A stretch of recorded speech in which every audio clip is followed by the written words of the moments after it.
Good morning, everybody, and welcome to Morning Coffee. So James, I'm James, and this is my morning coffee show, and this is my morning coffee with the bunny cup this time.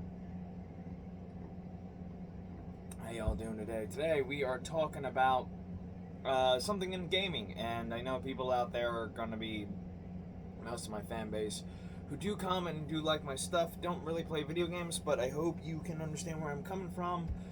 And this is going to be talking about Resident Evil 4 Remake, and a bit of me is not excited to see this remake. I'm going to be honest with everybody, I am not happily thrilled about a remake to this game. I am not tenfold excited. I am not happy, thrilled, or excited for a remake of a game that does not need a remake, but really a remastered and a updated version. Well, let me put it this way, a graphical remastering. I'm going to put it that way. And what I mean by that is basically polish up the graphics, make them a little bit more up to date and just cleaner looking graphics. But no, Capcom decided, hey, you like Resident Evil 2 Remake? Yeah, we love it. Okay, we're gonna give you 3. Yay! Oh, it's a little lackluster and mediocre. Hey, you like Resident Evil 7 and 8? You know, you like games that are just bland, over the top, like games that are just trying too hard to be way too serious and way too, realistic and grounded, even for a game about a virus that turns people into zombies. Yeah, but can we keep some of the cheese? No cheese for you! It's Resident Evil 4 Remake. Seriousness. Yeah, you want to be treated like an adult, right? You want some seriousness. And we're going to cut a lot of content out that just doesn't out. We're just going to cut all that content out, that unnecessary fun stuff from the game, like dialogue or, some of the problematic like, shut up. That's my biggest issue right now. Alright, I know I go into a little act right there, but I honestly want to get to the point of this, and I am not too excited about Resident Evil 4 Remake at all. I am not excited because it's not going to be a fucking remake, and people need to stop calling the remake a remake. It's not a remake. Resident Evil 2 Remake and Resident Evil 3 Remake are not remakes, they're reimagines. It's a re-fucking imagine of the same events from the original game. I'm going to be honest with everybody here. I like Resident Evil 1, 2, and 3 as games on their own. They're reimagines, they're not remakes. I like the originals better. Graphically, yes, they haven't been updated in their PS2, and they're of the era of the PS2, but I really don't, the PS1. I really don't like Resident Evil 2. I have issues with Resident Evil 2 and 3's remakes. I don't think they're great remakes at all. And a lot of that stems from Resident Evil 3's remake, and you can see that open wounds and gaps in Resident Evil 2 remake. And one of them being, where the fuck are the giant spiders? The feeling of being basically led down just like a, guided path rather than letting you explore and figure out things on your own. I mean, think about this. In Resident Evil 2, you kind of felt it a little bit in Resident Evil 2, but it wasn't really prevalent in Resident Evil 2 Remake or the remake.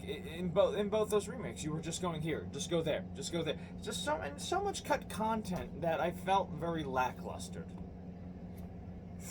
Like the sewer level being one of the most obnoxious part of that game. Yes. Give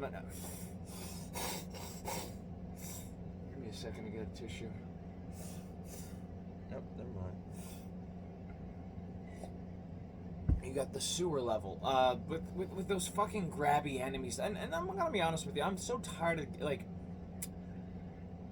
of people sucking off the remakes like they're like the best things in sliced bread. Folks, go out and find the original copies of Resident Evil 2 and 3 and play them. They're much better games than the remakes, and I'm gonna say it again, much better remakes than 2. Much better remakes. They're better than the remakes. Resident Evil Remake for the GameCube is a better remake than those 2 remakes. Like, the one for Resident Evil 1 works because it's a remake of the original game, but it didn't subtract anything. It added more to what was already there and established. The two remakes just took a lot out. I'm sorry to say, this is coming from somebody who is, is slowly getting over his arachnophobia. Where are the giant spiders? Like, where are the giant spiders? The plant monsters. And no, not the Ivies in their fucking game. It's just another humanoid enemy, which was boring as shit. I kind of miss the Ivies from the original game. The Ivies in the original game are scarier. I'm gonna say it, folks, are scarier enemies. Have you ever seen Jumanji? In fact, Jumanji had giant spiders. You don't think giant spiders are not realistic? Well, they're not realistic. I'm sorry, but why are you so obsessed with realism in a game about a virus that turns people into zombies? I want my giant spiders. You're allowed and that too, the giant crocodile fight is just nothing more than a on-rails chase sequence. And everybody's excited for that. Everybody's like, oh my god, this is the greatest thing ever. After playing it for a while, I get annoyed with it. It's doing the same things. Susie Hunter made a video about the Evil Within about this. It's unkillable enemies that stalker enemies that are unkillable that kill you in one hit. The same thing happens here in Resident Evil 2 and 3. Well, mostly 2, because Mr. X becomes absolutely obnoxious right off the bat in that game. Like, it's like you start the game off pretty good exploring the police station, and then he ends up stalking you like Amnesia. Oh, so Shinji Mikami's not allowed that, but when it comes to Resident Evil, when he's not touching it, it's okay. I'm sorry, but I think Mr. X's design and also the fact that he shows up in the game is stupid. It's one of those things that just kind of bothers me about the game. It's like, I would have appreciated it, and this is something I hope people can understand, if he just showed up in the second scenario, like in the original game. Just showed up. Like, have that sense of, oh, okay, like, oh, again, you can probably say to me, well, they want the players to be, shocked and survive, have the player be, surprised. I'm okay with that not being in the game. I'm okay with, like, okay, again, it still, like, changes everything up, and don't get me started with, like, Resident Evil 2 trying, Resident Evil 2 comes off trying way too hard to outdo the original in every way. Like, let me start off with the rain. In the original game, it wasn't raining. It was just very, like, and I'm going to talk about this too. If you go out to that, like, one section in the police station in Resident Evil 2 that's just, like, the outside with stairs, all you hear is the moans outside of Raccoon City into the darkness. That, to me, works perfectly. Like, it's one of those areas that works perfectly in that game because it's haunting. It's just, it's letting the silence be the story, in a sense. You're hearing nothing but the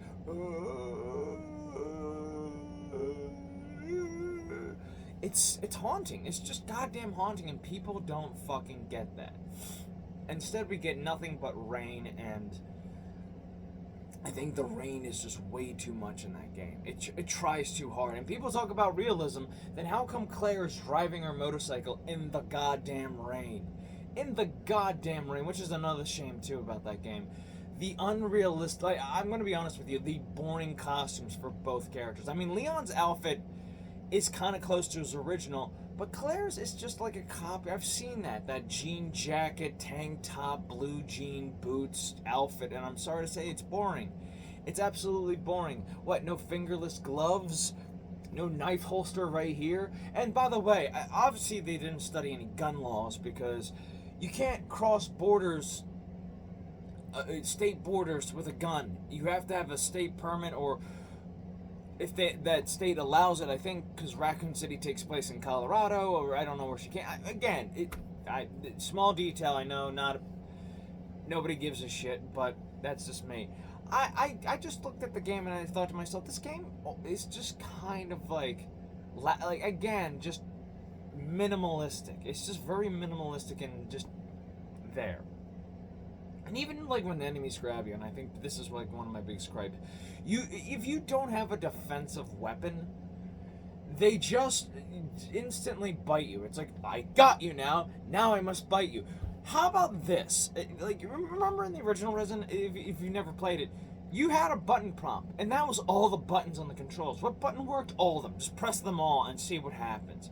That was the fun part of it. You just press different buttons to see which one would work. Which one works? We don't know. Press them all. That was okay. Instead, it's like it takes away control from you, and it's like, oh, that's not survival horror if you have a button prompt to push them off. That's not like survival horror. This just feels like a haunted house ride, and that now you're just grabbed. Now you gotta wait 5 to 30 seconds to the control. Like even 30 seconds is annoying. Like if an enemy grabbed you, you would have every ounce of energy to get that thing off of you. I don't care if it's a licker or not. Get kicking it off. Fuck it. And again, even in the Resident Evil 1 remake, you could do something like that. To me, it just gets annoying. It just gets absolutely annoying, and I find it to be one of those things in that game. It just bothers me. And hell, they try to do it in Resident Evil 3, but it's like you could do the button prompt, and all of a sudden it's like, you still get bit anyways. It's like, what the fuck? And even Resident Evil 3 I had issues with. Resident Evil 3 Remake definitely exposed a lot of things in Resident Evil 2, and I'm going to be honest with you. As much as that game is fun, it just lacks a lot of shit too, and it's like a very lackluster game. It just feels like DLC, and they didn't give a shit. Again, and now we're getting, Resident Evil 4 Remake, and I'm just like, no, thank you. No, thank you. I don't want cut content. I'm tired of your somewhat realism, because we like the seriousness. Everything must be serious and grounded, ultra grounded, realistic bullshit. Look, I'm okay with groundedness. I'm okay with things being grounded and not being over the top. Look, and I get it too. Resident Evil 4 has a lot of goofy things in there, but it doesn't distract from the game's terror. It doesn't really distract from the game's horror elements. I'm sorry to say, but you kind of forget that Luis Salazar, I forget the dwarf's name. Not Salazar. Yeah, I think it's Salazar. Salazar or...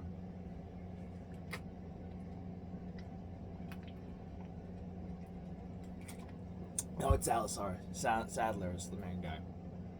Maybe he's got an S name. Salazar has a giant mech robot. You kind of forget about. But then again, you're okay with. This is the same company that gave us Mega Man, and I think people kind of overlook that because it's like, oh, it just takes. Was it really a big thing that it just took you out of the game for? Really, you couldn't just turn off your brain. This is the problem with our culture. It's like we can't just. I'm not saying turn off our brains, but accept the reality that we're given most of the time. We have to make sense of the world and be, oh, this would never be realistic. And that's the problem. People don't want... I don't care if someone doesn't find my thing realistic. I like it because it's not realistic. We have the real world. Why the fuck do you want realism in your fucking fantasy game, okay? Shut the fuck up. Ugh. It's one of those things that fucking bothers me. Especially, I know they're gonna cut a lot of things out of that game. I mean, we're not gonna... Or better yet, remember Resident Evil 2 and 3? Again, I'm cautious about Resident Evil 2 and 3. Excuse me, I'm cautious about Resident Evil 4 because of 2 and 3. And hell, even fucking 7 and 8, which, by the way, are complete knockoffs of Silent Hill. Think about this for a second. Especially 7...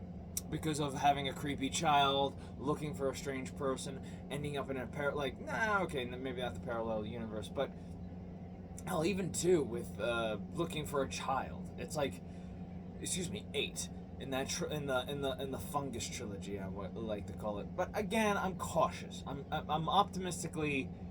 I was optimistically cautious. I'm optimistically worried for Saints Row reboot. I am pessimistically excited for Resident Evil 4. So, and all I'm going to say is that I'm not that excited until I see gameplay. Alright, fine, but I'm not going to get tricked again. I know it's for PS5, so what am I going to do? So, alright, take care, love you, bye-bye, and remember to stay awesome. Peace!